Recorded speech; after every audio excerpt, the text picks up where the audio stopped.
Budi, di hadapan Budi ada seorang laki-laki. Saat ini dia bukan bapaknya Abil. Dia adalah wali yang ditunjuk oleh Allah, yang berhak mengubah satu hukum yang tadinya haram jadi halal, yang tadinya maksiat jadi ibadah. Sebentar lagi Budi akan berjanji di hadapan utusan Allah. Kita semua nyebutnya mitsaqan qalido, perjanjian yang besar, sebagaimana perjanjiannya para nabi di hadapan Allah, terkhusus Nabi Musa alaihissalam. Jadi suatu saat Budi berkhianat atas janji ini. Budi bukan mengkhianati Abil, Budi bukan mengkhianati kami semua, tapi Budi berkhianat di hadapan Allah Subhanahu wa Ta'ala. Catat itu. Dan mungkin Budi tahu apa yang akan Budi terima dari Allah kalau Budi khianati perjanjian ini. Catat. Setelah Abil diserahkan oleh kedua orang tuanya kepada Budi untuk menjadi istri, tugas Budi memimpin, membimbing dan menuntunnya dengan benar. Dulu ingat, Abil dilahirkan bersih, suci.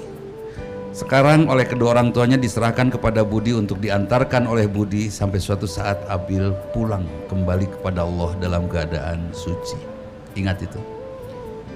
Bud, bapak itu bukan sederhana menikahkan anaknya. Bukan. Sakit hati, Bud. Seperti kekasih direbut. Kecewa, Bud, karena akan ditinggalkan anak perempuannya. Yang paling berat adalah rasa khawatir yang sangat dalam sekali. Kenapa khawatir itu sangat dalam? Takut anaknya disakiti oleh Budi. Padahal Abil bicara kepada bapaknya, Budi adalah laki-laki terbaik pilihannya. Tapi tetap kami sebagai bapak, terlebih beliau khawatir Abil tidak diperlakukan dengan benar. Khawatir Abil tidak dididik, dipimpin dengan benar.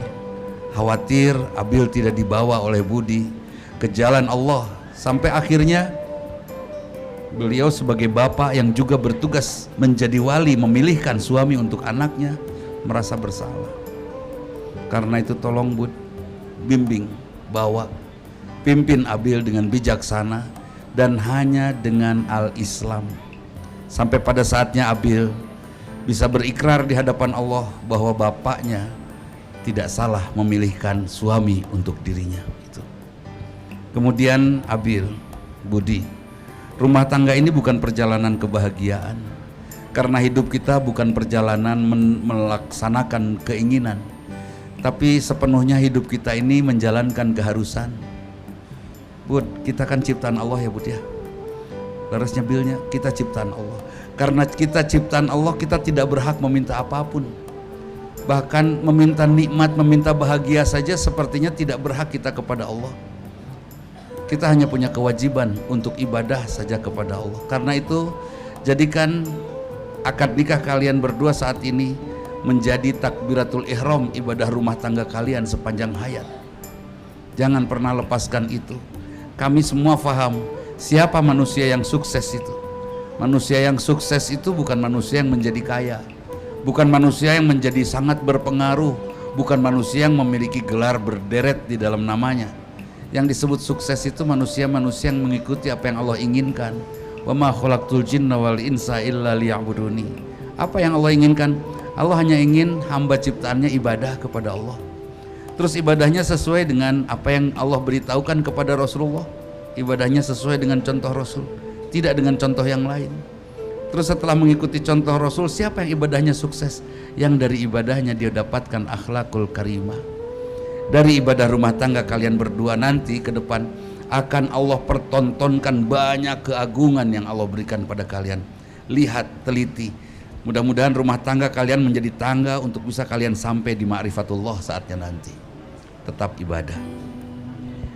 Bil, dampingi Budi dengan cantiknya Abil, dengan baiknya Abil, sampai Budi tentram ibadah, sampai saatnya Budi mendapatkan husnul khotimah. Bud, pimpin Abil dengan sebaik-baiknya sampai betul-betul Nabila tentram hidup bersama Budi, tentram beribadah, ujungnya mudah mendapatkan husnul khotimah. Itu tujuan rumah tangga kalian. Bagaimana bisa husnul khotimah? Harus sampai di ma'rifatullah, harus kenal dengan Allah. Untuk apa kita kenal dengan Allah? Supaya kita memiliki bekal yang sama. Apa bekalnya? Bukan yang lain. Saya tidak akan pernah membahas dunia ini karena dunia ini kita injak dan pasti kita kenal. Tapi bekal yang terbaik adalah inna khairaz zadi taqwa. Bekal yang terbaik adalah sikap takwa. Di mana kalian berdua selalu saja berpikir bagaimana caranya mendapatkan ridha Allah. Ketika kalian berdua datang ke rumah kedua orang tua kalian, betul-betul kehadiran kalian menyehatkan kedua orang tua kalian. Betul-betul menenteramkan kedua orang tua kalian dan membuat kedua orang tua kalian ridho pada kalian. Itu yang kalian lakukan. Betul-betul berjalan mengharapkan ridho Allah saja. Dan selalu berhati-hati, Bud. Jangan sampai malasnya kita ngobrol dengan istri, malasnya istri ngobrol dengan suami membuat Allah murka. Jangan sampai ada murka di dalam rumah tangga kita. Saya mencoba 36 tahun berumah tangga bersama kekasih tercinta di rumah tanpa marah. Kenapa saya coba untuk tidak pernah marah di rumah? Karena saya yakin Allah tidak akan pernah hadir di rumah saya kalau rumah saya diisi dengan marah. Itu saya coba untuk tidak marah. Dan Bud, saya ingin istri saya masuk surga. Karena ternyata syarat untuk istri masuk surga itu sederhana. Jadilah istri yang taat, kan itu. Bagaimana caranya supaya istri taat? Kita suami harus mengagumkan. Atau cara yang lain, jangan terlalu sering memerintah istri. Itu. Saya coba itulah saya lakukan dan alhamdulillah tentram. Karena itu tolong pimpin Nabil sampai dia mudah ibadah dan mudah mendapatkan husnul khotimah. Kemudian bagaimana untuk bisa takwa, untuk bisa kenal kepada Allah harus dengan iman. Bagaimana supaya beriman? Tidak ada latihannya, tidak ada sekolahnya. Untuk beriman, wa'bud rabbaka hatta ya'tiyakal yaqin. Ibadah sajalah kepada Allah sampai datang kepada kalian berdua keyakinan. Terus meskipun terasa hambar ibadah itu teruskan, lakukan. Godaan setan terus mengganggu ibadah kita. Jangan sampai berhenti kita beribadah sampai tiba-tiba kita jatuh cinta kepada Allah. Terus bagaimana caranya supaya ibadah kita tentram? Nah ini, rumah tangga kita harus menjadi wadah yang sakinah, mawadah, rahmah. Sakinah itu Abil. Tolong cantikan Abil sepanjang hayat oleh Budi dengan rasa syukur. Pengen cantik abadi, gampang, modalin ya, harus jelas. Pengen cantik nggak dimodalin nggak mungkin ya, modalin. Jadilah laki-laki yang selalu berpikir kaya untuk bisa membahagiakan dan memodali kecantikan istrinya. Sampai istri betul-betul menjadi sakinah, menjadi tempat pulang. Sakinah itu maskanah, ada dua. Sakinah itu bisa sikin, bisa pisau, bisa rumah. Artinya bisa bahasa Abil mematahkan semangat suami, bisa Abil menjadi istri yang menjadi tempat pulang suami dan anak-anak. Itu yang cantik. Bud, dibuat Abil sangat cantik dan selalu cantik. Kenapa harus? Karena sekarang Google sudah bersaing dengan istri kita. Betul nggak? Banyak di Google yang lebih cantik dari istri kita. Kalau istri kita tidak dibuat cantik, kita kalah oleh Google. Karena itu usahakan dia cantik abadi. Sepakat? Kemudian kita juga harus menjadi orang tua yang jauh lebih cerdas dari Google. Jangan sampai anak-anak kita menghina kita suatu saat nanti karena kita terlalu bodoh. Kan itu ya. Jadikan Abil cantik abadi. Caranya bahagiakan dia, modali dia, dan tentunya dibuat cantik iklimnya. Kemudian sakinah, mawadah. Mawadah itu laki-laki yang cinta kasihnya selalu saja membuat istri dan anak-anak rindu. Laki-laki yang selalu dirindukan oleh keluarga, itu mawadah. Kalau kalian sudah jadi suami istri yang sakinah dan mawadah, insya Allah dawil arham kalian, anak-anak kalian akan sama dengan kalian menjadi ahli surga. Itu ya. Pastikan kalian berdua berjalan benar di perjalanan rumah tangga kalian dengan warna sakinah, mawadah, rohmah. Kalian akan tentram ibadah. Mudah-mudahan Allah hidayahkan kepada kalian ketakwaan, keimanan, sampai kalian bertakwa dan ujungnya kalian mudah mendapatkan husnul khatimah. Nah yang terakhir Bil, kalau punya anak nanti miliki anak yang soleh-solehah saja. Jangan punya cita-cita lain lah. Saya pengen anak saya jadi ini, jadi itu. Kalau saya hanya satu inginnya, saya pengen anak saya jadi ahli surga, titik, apapun profesinya. Ya kan? Pastikan anak kita yang tidak pernah minta lahir dari kita, betul-betul kita antar menjadi ahli surga. Jangan menjadi ahli yang lainnya. Seperti itu. Karena untuk menjadi ahli yang lainnya sudah terlalu banyak. Sekarang ini yang ahli surga mungkin makin sedikit ya. Nah seperti itu. Jadi Rasulullah pernah bertanya kepada para sahabat, atadruna marrukub, tahukah kamu siapa manusia yang mandul itu? Para sahabat menjawab, ar-rukubul ladzi laisa lahul walad. Orang mandul adalah orang yang tidak punya anak. Kemudian Rasulullah mengingatkanlah, lakinnal ladzi lahul walad lam tuqaddim min waladihi syai'a. Bukan, yang mandul itu punya anak tapi tidak dididik serius. Akhirnya anak itu tidak memberikan keberuntungan akhirat untuk orang tuanya.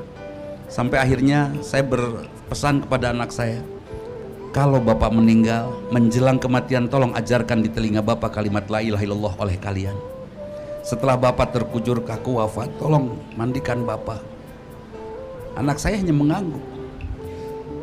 Setelah itu kafani bapak, karena bapak pernah memandikan kalian, memakaikan kalian pakaian.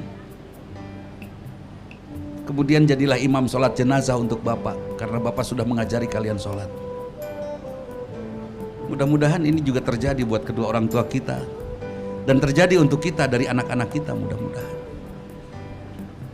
Budi, Abil, kalau suatu saat ada majalah yang menulis pasangan terbaik abadi ini, mudah-mudahan nama saya dan nama kalian ada di sana ya.